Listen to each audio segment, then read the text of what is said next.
Oiê, eu sou a Erika Pozella Vilar e eu tô mais uma vez aqui com vocês para trazer um estudo a respeito da família, né? Eu que comecei no domingo e tô agora no terceiro.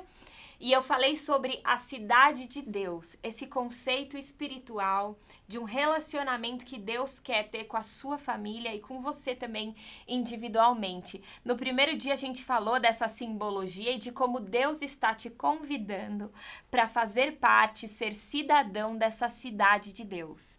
Então eu falei lá desde o começo para você imaginar como é que tá a sua casa, como é que tá a sua família na realidade atual.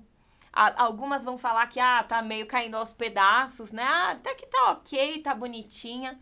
Mas Deus te convida a sair das realidades naturais que você está vivendo e ir para uma realidade espiritual que Ele tem para o povo de Deus, para viver na cidade dele, que é representada por Jerusalém, e que você tem acesso hoje, vivendo o reino de Deus na terra, e um dia viveremos na Nova Jerusalém, junto com Deus no céu. Então a gente tem que olhar assim, não só hoje, mas ver que esse caminho com Deus, de relacionamento com Deus, é algo de hoje até a eternidade. Que privilégio, né?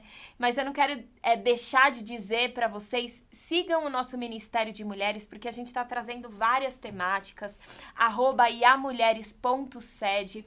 A minha mãe já falou sobre a mulher virtuosa. No mês passado, a Flávia Molina falou mãos à obra, sobre a questão de trabalho, progresso no trabalho das mulheres.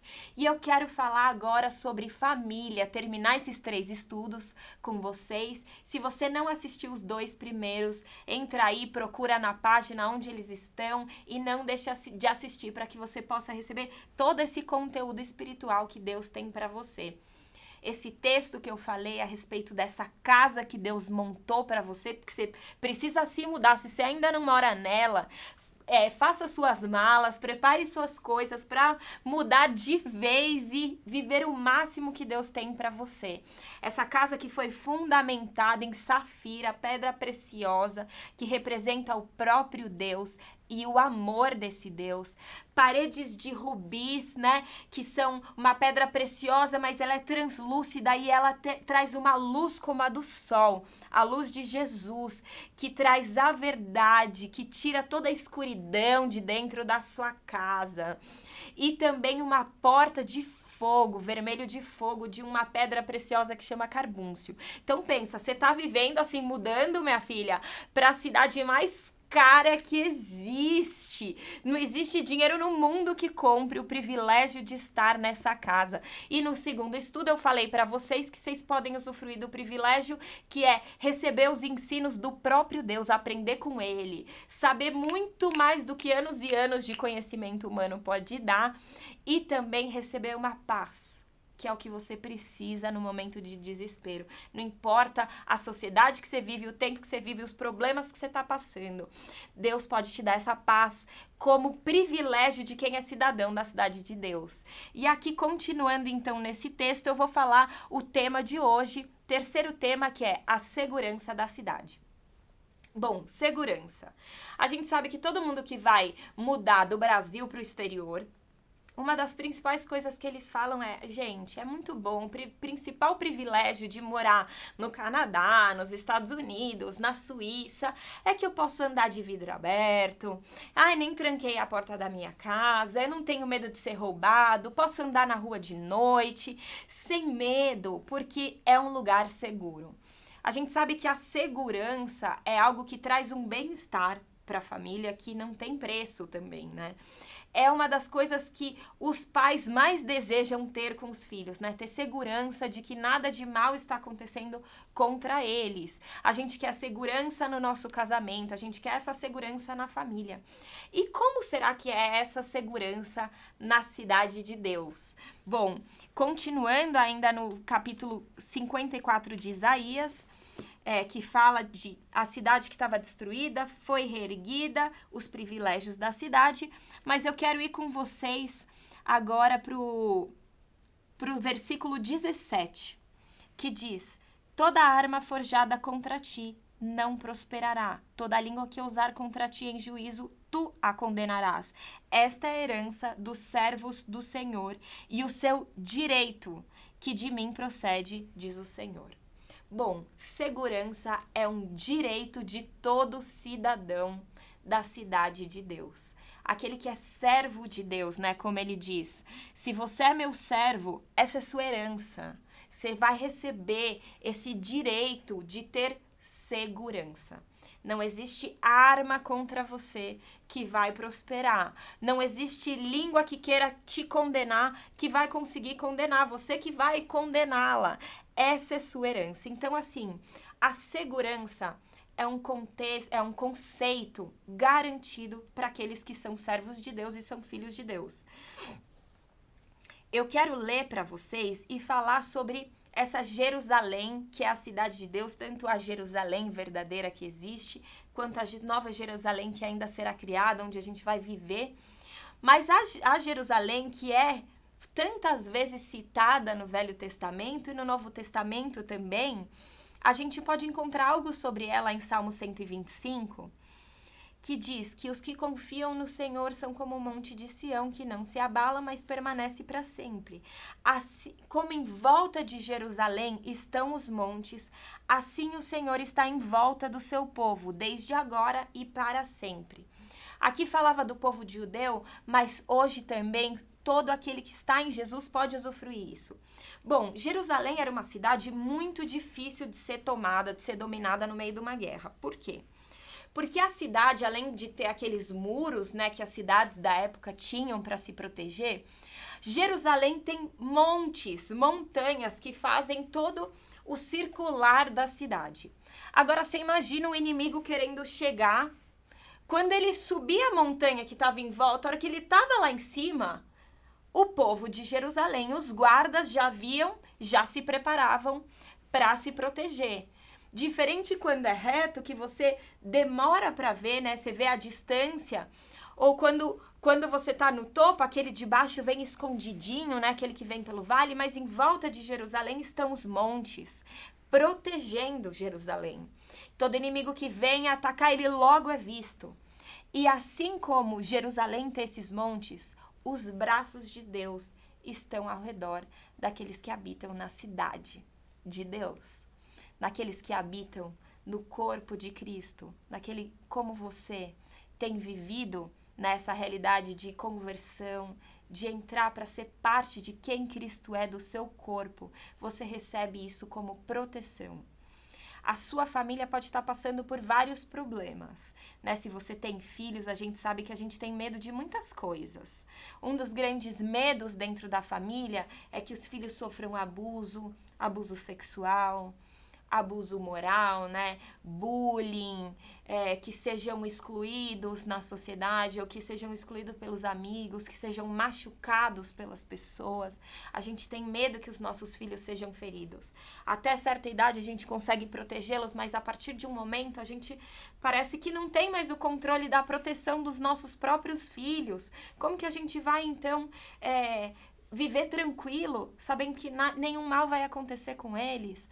No nosso casamento também, seria às vezes muito mais fácil se a gente conseguisse entrar numa bolha, né, a gente e o marido, e resolver todos os nossos problemas lá dentro, e não ter interferências externas, interferências do mal, né? Mas a gente sabe que não é assim. Muitas vezes os maridos ou as esposas vão trabalhar e encontram outros universos lá, outras pessoas querendo seduzir, pessoas querendo puxar o tapete no trabalho para que a gente seja mandado embora.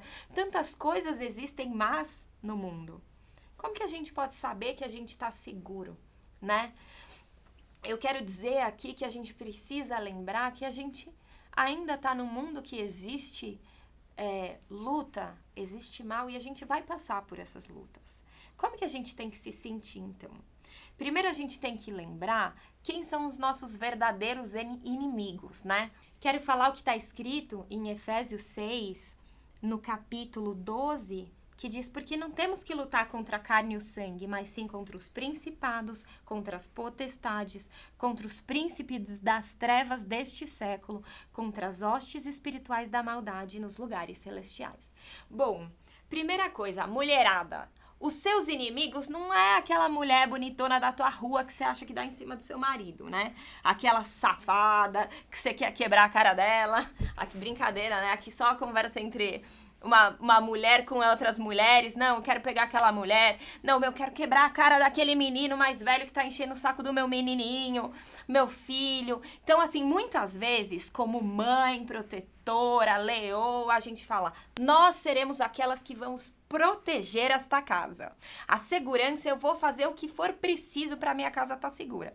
E aí a gente começa a ver pessoas que, essa mulher, eu quero acabar com ela. Esse cara no trabalho, esse chefe do meu marido, eu quero que ele se ferre. Vamos orar, gente, vamos orar juntas pra esse homem ser mandado embora, ficar na miséria, porque ele merece a miséria. Bom, calma. Antes de falar dessa guerra toda, eu quero lembrar que a gente está em Cristo Jesus e hoje Jesus nos deu um patamar de santidade que a gente pode viver, onde a gente entende que a nossa luta não é contra pessoas. A nossa luta está nas regiões celestiais, nas regiões onde existem principados, potestades nos lugares celestiais, né? É uma luta espiritual. Mulher, ou mesmo marido, que estiver me assistindo agora, lembre, nós precisamos ter discernimento das lutas espirituais que existem ao redor da nossa família. A gente precisa ter esse discernimento porque quando Jesus fala de Jerusalém e ele fala do seu povo, ele fala que será um povo que luta e que esses inimigos virão atacá-los. E esse povo vai lutar. Mas não se preocupe, porque eu nunca vou deixar que você seja destruído. Eu nunca vou deixar que as armas que serão criadas contra você consigam atingir o objetivo que é te matar, te destruir. Deus não vai permitir. Esse é um direito daqueles que estão como filhos de Deus, servos do Senhor Altíssimo. É isso que ele faz, ele vai te proteger. Mas, gente, seus inimigos não são as pessoas. Seus inimigos são demônios, potestades, principados. Então a gente vai se levantar como cristãos verdadeiros, sabendo amar até os nossos inimigos, orar por eles, não desejar o mal a ninguém, mas contra Satanás e os seus demônios, a gente se levanta mesmo. E a gente vai se forjar com toda a armadura. Se você aí na sua casa, separe um tempinho depois e vai ler Efésios 6, porque fala da armadura também, como a gente pode se proteger, como a gente vai lutar nas regiões celestiais mesmo contra toda a maldade que envolve trazer abuso sexual contra os seus filhos, trazer imoralidade na sua casa, no meio dos seus adolescentes, seus jovens. Existem demônios, sim, demônios de morte que têm trazido ministração de suicídio para os seus filhos, tantos adolescentes falando em se matar, que não querem mais viver. Gente, isso é luta espiritual, sim. Vamos orar, vamos clamar aquilo que é nosso direito. Quando você for orar hoje pela sua família, quando acabar esse estudo, fala, Deus, lá em Isaías 54, o Senhor fala que é direito dos seus servos, dos seus filhos, de que não sejam destruídos. Então, vem na minha retaguarda, luta comigo essa luta e eu já te agradeço.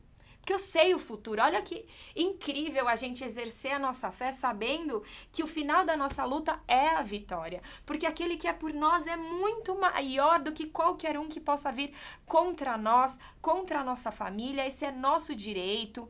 A gente pode viver em segurança, debaixo dessa paz que excede todo entendimento, como eu falei, porque a gente sabe que a luta já foi ganha. Quando Jesus morreu na cruz, ele não permaneceu morto, ele ressuscitou, ele venceu a morte e junto com esse poder de ressurreição, ele traz para a nossa vida esse mesmo poder de vencer no mundo espiritual. Então, gente, isso é uma coisa que a gente tem que confiar em Deus, a gente tem que ter fé e aí a gente tem que lutar. Quando você vai orando pela vida do seu filho, pela vida do seu marido, pelo seu casamento, Deus vai te dando discernimento.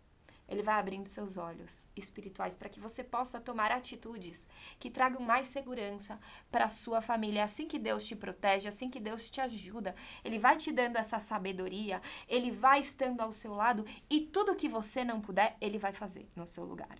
Ele quer que a gente tome atitudes Quando Deus fala que a gente tem que ensinar os nossos filhos no caminho que eles devem andar, é uma forma de protegê-los do mal. Quando a gente tem que cuidar do nosso marido, honrar o nosso marido, admirá-lo, ser a base espiritual da nossa casa, orando pelo nosso marido também, é uma forma que a gente tem de proteger a nossa casa.